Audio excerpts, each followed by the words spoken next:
Et j'ai eu l'occasion d'écrire plusieurs ouvrages sur comment cuisiner les plantes comestibles, comment elles se mangeaient, et comment on pouvait avoir un très très beau jardin gourmand et un jardin de gourmet.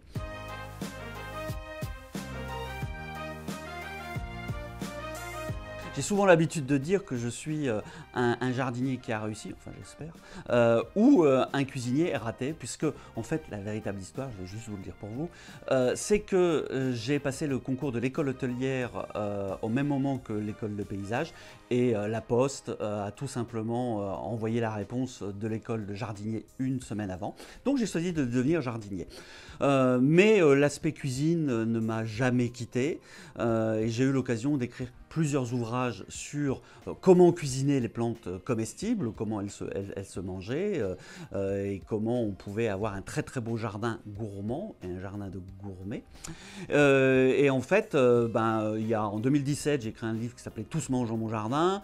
En 2021, on a profité du confinement avec un complice de très longue date, Didier Villery. On a écrit une petite encyclopédie aux éditions Ulmer, toutes les plantes belles et comestibles.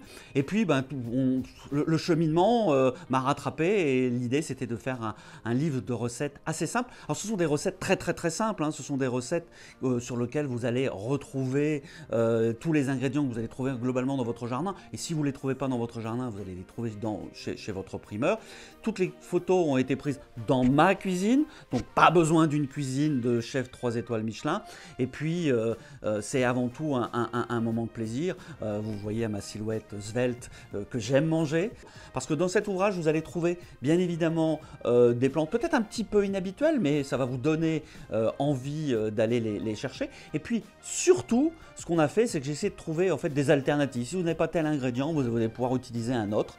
Et si vous n'avez pas, par exemple, dans cette recette inspirée de la fameuse recette le gargouillou de Michel Brasse, qui s'appelle le garbouillou en référence à mon nom, si vous n'avez pas toutes les plantes, vous allez pouvoir globalement utiliser d'autres espèces et faire en fait votre propre palette. C'est ça le plus important. C'est une sorte de début, c'est la première marche de l'escalier vers le plaisir des plantes qui se mangent.